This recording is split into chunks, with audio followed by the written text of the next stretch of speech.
Number 10, a resolution to acknowledge and accept the Phoenix Center Garage AE Selection Committee recommendation, which satisfied the city's RFP process, completed comprehensive bid review and interviews to award professional engineering and architectural service contract for the Phoenix Center to IDS in the amount of $659,000, 5.68% with not to exceed cost of reimbursable expense of $13,000. Mr. Gibb. Council President, thank you, members of council. Briefly, I know this was within your packet and the material, but to summarize the position before the council tonight. What's before you is the decision between two vendors that were adequately vetted. Originally, there were 11 proposals that were received by the qualified RFP that was put out by the city. I've had the chance to review the procedures both internally and with the construction company, who you have chosen to be under contract for general contracting service for this. I couldn't be more impressed and more pleased with the validity of the process. All of those bids were adequately received. They followed the bid process. The bid opening process was completely adequate and lawful to not only your policies and procedures, but that of what I experienced at the county and the state. So it's a very impressive process. The bid process was ultimately narrowed down to 3 potential vendors. One was thrown out because they were simply way too high in cost and lacked adequacy in the amount of scope that they're providing, which resulted down to 2 firms, IDS, which is the firm that's being proposed, and a firm named Desmond. What was not presented at the last time that this was before the council is that there's a distinction between the 2 proposals, and we had a very opportune time to present that to the Finance Subcommittee, and we're very grateful for that earlier today. The distinction is principally trying to achieve the goals of the city, which is to have this to be the most cost-effective and efficient process of meeting the terms and demands of the settlement agreement to restore the Phoenix Center. The proposal from IDS followed the RFP very closely. That allows this council to be able to choose long-term several things. One is the sources of funding for the project. I know that's a concern of all the residents of the city, as it is with this council, and certainly of the mayor and the executive administration. The proposal tonight does not determine that. It does not determine how this will be paid for. It doesn't mean that there'll be bonds. It doesn't mean that there'll be a public-private partnership. What it means is that we'll go forward in the manner in which the RFP intended to create architectural and engineering specifications. The IDS proposal did that very clearly. The Desmond proposal presented to this city an opportunity to have a total project, meaning they would decide what the project would scope and look like, and the city would then deal with that single contract. In my experience of more than 20 years, and certainly Mr. DeLeonidas from AUK, we both agree, as well as the committee agrees, and everyone that's reviewed this, that puts a tremendous amount of exposure to the city. Those types of contracts typically result in multiple change orders because this city will have its own impact on what the final product will look like. The IDS proposal allows you to do that. So in weighing everything before you tonight, the IDS proposal allows you to have tremendous flexibility. It allows the project to move forward, and it gives the greatest chance of this city being able to both monitor, control, and creatively impact what that Phoenix Center will result and turn out to be. Lastly, it allows the timeline really to be accelerated. Between the 2 proposals, the IDS proposal takes into account material and other costs that are going to be very, very critical to you, being a lot of preemptive and proactive work on the Phoenix Center, but the Desmond proposal, both in the scope and the amount of hours that it provided, and the scope of what the IDS. And so for all of those reasons, it's been recommended by the committee that you accept the proposal of IDS tonight. My last comment is this.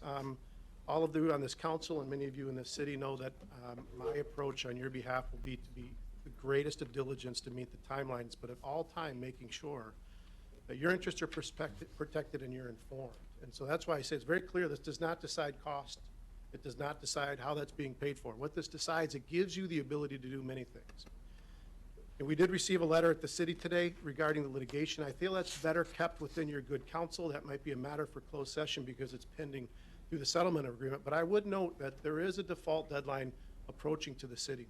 Taking action this morning allows you to accelerate your response to the way that would be handled. It allows you to be in a position that you can set those costs going forward. Whatever the decision is long-term, if you decide that it's better if we allow this matter to simply go back into the litigation process, if you decide that the whole matter needs to be purchased, if you decide that you want to accelerate and meet it, this step tonight is critical to that point. You as a city cannot determine what the specifications and the cost of how you as a council, as an administration would approach that. You simply can't do it without doing this next step. And so we're asking that you accept the proposal tonight, allowing the matter go forward as presented. I know that our good DPW director is here as well. Unfortunately, Mr. DeLeonardis had another commitment, so you only get me to answer questions. But with that, Council President, thank you for the time. I would tender it back to you. Okay, thank you, Mr. Gibbs, for that report. Does anybody want to report out that was actually at the Finance Subcommittee?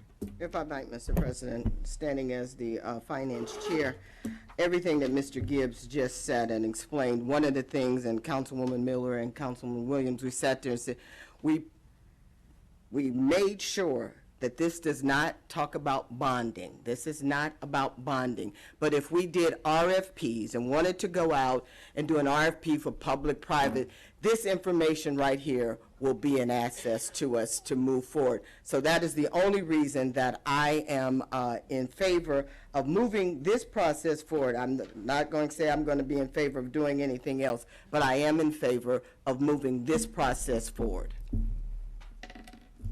And Mr. President, I agree with the chair.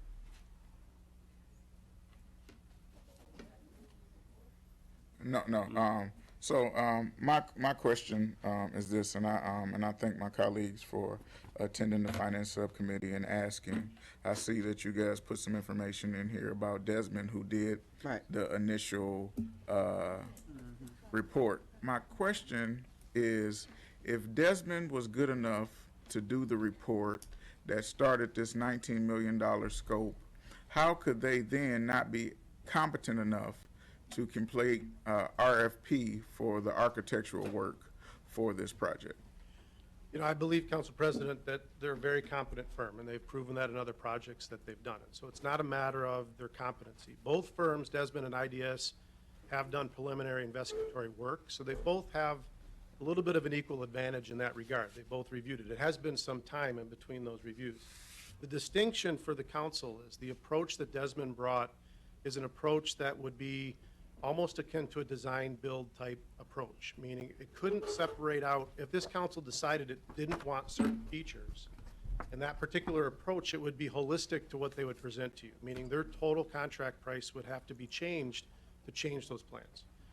So it was the approach that Desmond brought that was more based on a limited amount of time and hours committed to do a singular option for the Phoenix Center.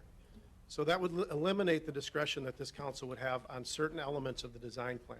As this goes forward, the approach that IDS, and this is why the RFP was very, very carefully crafted, not to exclude anybody, but to make sure that people understood the distinction of structural, mechanical, electrical, and having those elements that the council and the city could then decide what's the best approach in their best interest. So it's not that they're incompetent or unqualified. It's just that their approach and the way that they scope this, and including, but what really quite frankly is a limitation in the number of hours, it did not present to the committee that they would meet what the goals and objectives is, which is repair this and make it beneficial to the city at the most cost-effective and the most time-efficient way. And that was just the decision. And so it's a matter of two very, very qualified firms that took two different approaches, and the committee selected, because of the flexibility and because of the expertise of IDS and the way they've approached it, that it was a better proposal and fit for the city. And I completely concur with the recommendation of the committee. Question. Hello, Matt. I still have both copies of both Desmond report, and part of the lawsuit was the second one was altered through the emergency manager and others. Excuse me. After going through it again and again since 12, they had very good ratings of fair to good, and no repair necessary. During the same time, I believe the Stevensons, when they did the repairs and alterations that they did, that was necessary for that building to survive, I'm having an issue, because I could follow point by point, floor by floor, whether or not the drains were exposed, the concrete was exposed because it wasn't installed properly, and I would look at the city as being faulty at doing that. I looked at the elevator repair, and they mentioned one of them didn't need one, the passenger did, not the freight, and it was also put out for additional 10 years before it needed replacing. The electrical thing was another problem that needed replacing, but since Ottawa Towers decided to do a wiring job for themselves to wire the garage up, something we didn't do, then I believe they took care of the necessary code enforcement in order to have the proper NEMA 1, 2, 3, 4, or whatever they need type boxes and conduit in order to power the garage. I mean, I don't see a lot of difference. I don't have any favoritism for IDS, but I do have Desmond 1 and 2. I do have Eagles report, and I actually walked through with them. Just from my point of view, because I do have all my documents, and I still have it, and I just read through them last week again in comparison to what's mentioned that needs repair, and I have a big disagreement. Thank you, Mr. President. Okay, I just have one last question. It's for the finance director, if the mayor wants to allow him to speak. Madam Mayor?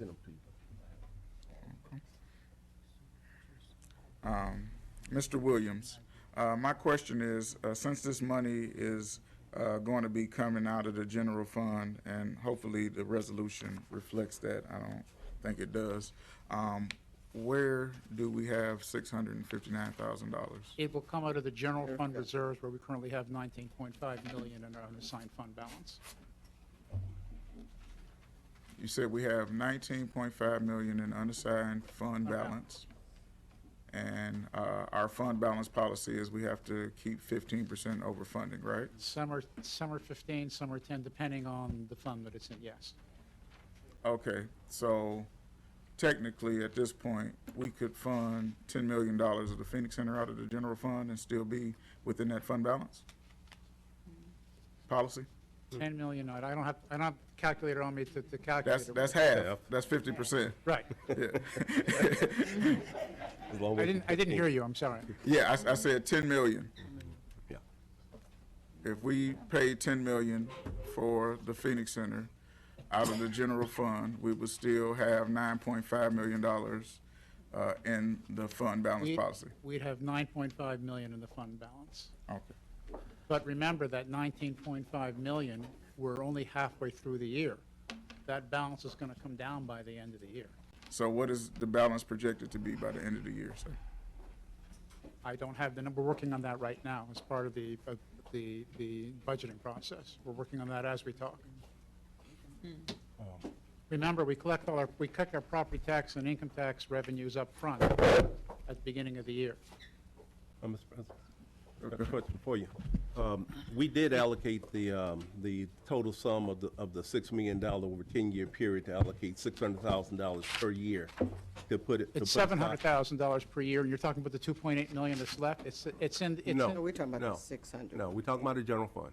We'd already voted to allocate the $600,000 per year over a 10-year period per that agreement, would equal out the grand total of $6 million.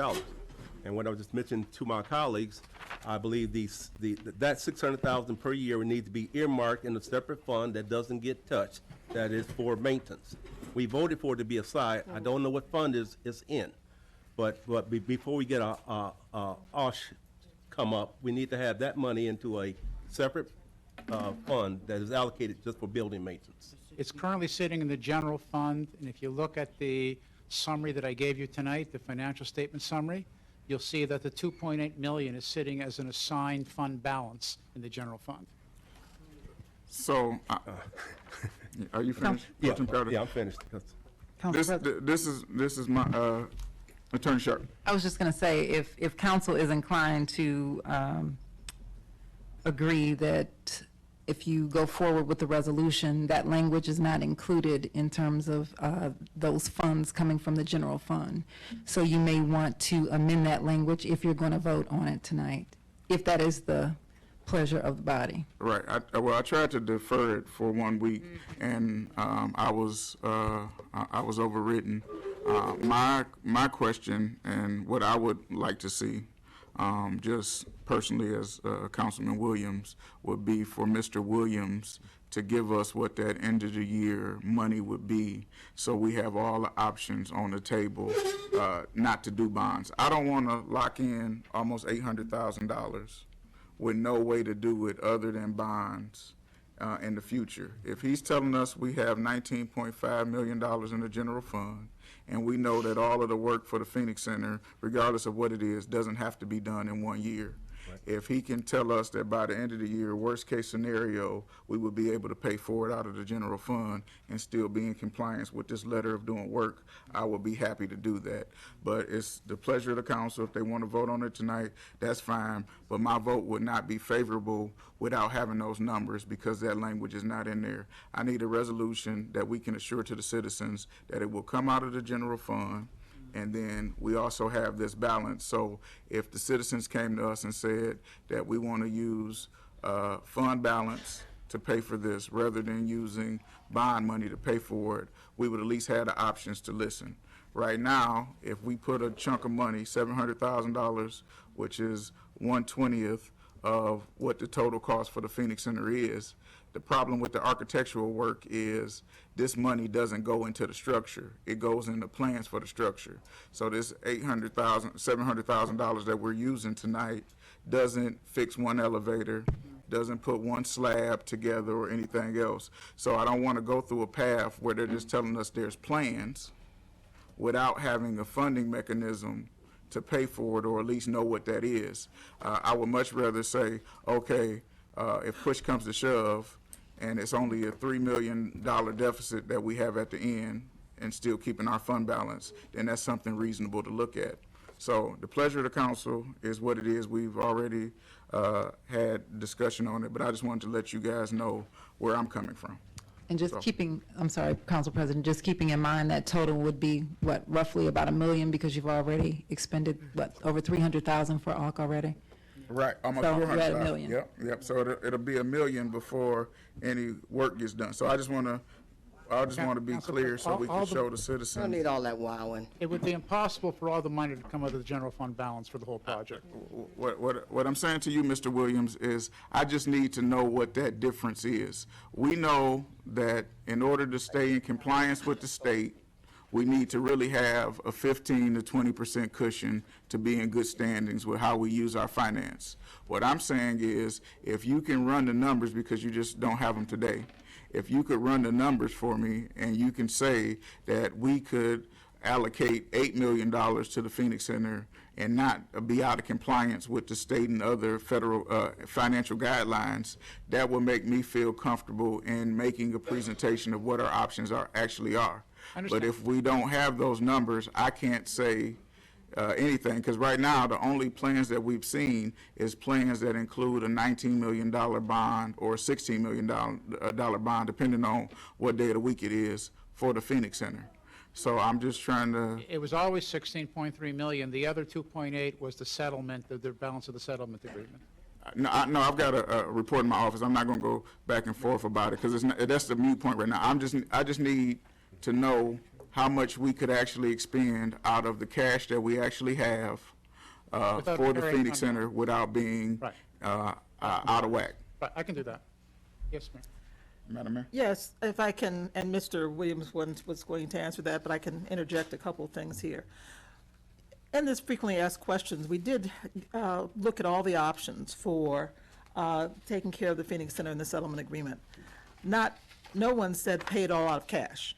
So anyone, and we had 350 people who took a survey, and no one said pay it out of cash.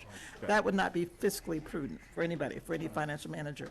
So I think we can allay your fears, Council President. What is before you today is the $659,000, so we can move that process that we're already 15 months into forward. Now, Mr. Williams, one of the things that I want to bring to your attention, and Finance Subcommittee was aware of this because we did give them a copy of the letter, but I don't know if you've had a chance to read it, Council President. Excuse me. But as of Madam this Mayor, notice, before if you I may read it, finish, Matt the city Gibbs, has who you just- 7 hold on, days excuse me, upon hold on. receipt of this notice Excuse me, Madam to Mayor. confirm in Madam Mayor, writing that the city will council remedy the that you brought on as deficiency. part of the city, Mr. Gibbs May I said say this this? was The better pub- the- to stay the in-house. public needs That's what the to know, council Council said. President. So you're going against your You don't own want the council. public to hear? You're going against your own council. Okay. Mr. Gibbs I will said read it that later, this would but you be don't want best us to hear it served right in-house. now. That's your Okay. council. I'm just saying, every time that I don't listen to Attorney Chubb, you let me know that I'm not listening to the city attorney. Matt Gibbs has been hired to be attorney to deal with business and economic issues in the city. He just said that thought this I would- settlement I would thought be I had best used more, in but a I will closed session, let is what he Mr. said. speak.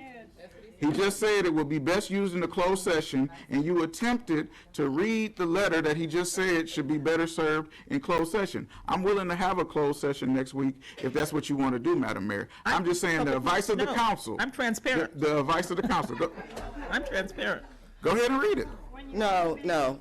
I'm calling for the vote here. I think we've dealt with this, and we sat in the finance subcommittee meeting. I hear what you're saying, Mr. President, and I respect you wholeheartedly in what you're doing. But the I just language is don't not want- in the resolution. Can we put that, we can have that put in our resolution? We've done it before. Can you Yes, write up what they we need can. to write up, Madam Council? You can tell them? Because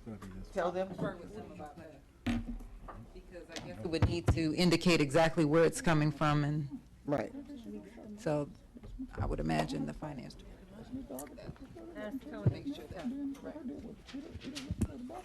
Ask Tony to step up. Get it done. No more discussion. Because that's not new money. That we're taking money out of the general fund. So what is it that you're trying to put in the resolution, Mr. President? The language needs to, the language that I would have, and Attorney Sharp, please help me out, would say that all of the dollar amount needs to come out of the general fund. And I don't know what that 5.68% is. So I don't know what that language is. I don't even know what that is. It should say it coming out of the general fund balance. Right, but I don't know what that, you've got 659,000, but then you've got 5.68%. I don't know what that means.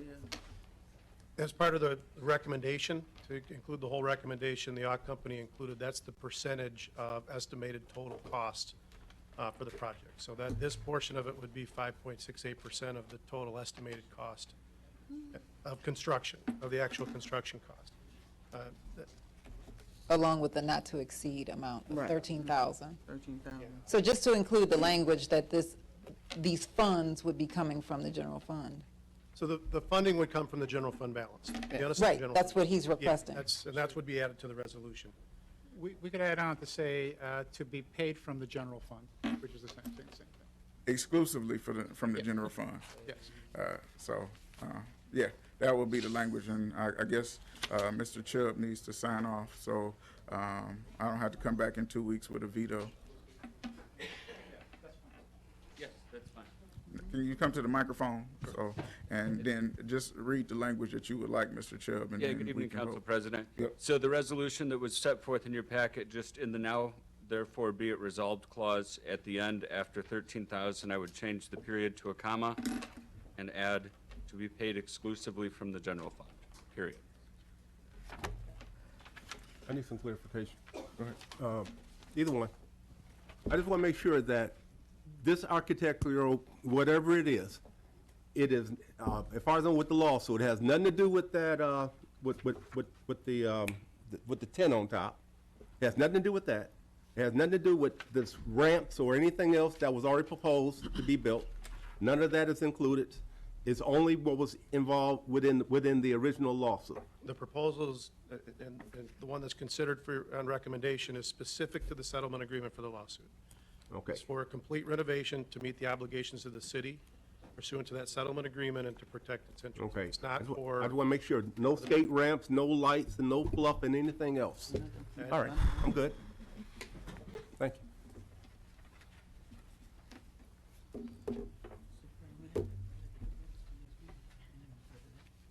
Well, hey, I need the I clerk move. to read the resolution. Support. Yeah, I want you to read the resolution in its entirety with the changes. Okay. Whereas the City of Pontiac Financial Services Purchasing Division was supported by ARC Construction in requesting proposals from qualified firms for professional engineering and architectural services related to the Phoenix Garage. The process included public advertising the request for proposals on BidNet Direct and individual invitations sent to known qualified firms. Whereas on December 6th, a public bid opening was conducted at the City of Pontiac and 8 proposals were received. The as-read results being attached for reference, the proposals were reviewed and ranked by the selection committee consisting of Jessica Massey, Dan Ringo, Jerry McClellan, from ARC to generate a list of 3 firms to be interviewed. And from those interviewed and other considerations, a recommendation was made. Now therefore be it resolved in acknowledgement of the Phoenix Center Parking Garage A/E Selection Committee, which satisfies the city's RFP process, completed comprehensive bid reviews, interviews, and detailed scoring. The committee's recommendation is accepted that the professional engineering and architectural services contract for the Phoenix Center be awarded to IDS in the amount of $659,500.68% with not to exceed cost of reimbursable expenses of $13,000 to be paid exclusively from the general fund. So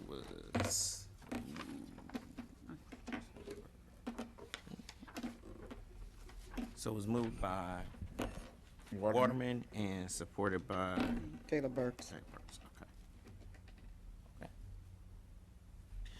Let's call the roll. Carter, No. Miller,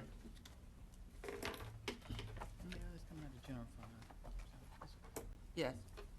yes, that was yes. Petula, Yes. Taylor Burks, Yes. Waterman, Yes. G. Williams, Yes. K. Williams. Yes. All right, while you guys are here, I would like one of the attorneys, to investigate, proceedings of, reclaiming Lot 9, under eminent domain of the city. Yep. Yep. More than happy to do that, and would, with the help of the mayor's office, report to the council or meet Thank you. certainly with any of your committees. I can prepare that straight away, President. Great. Thank you, sir. Great.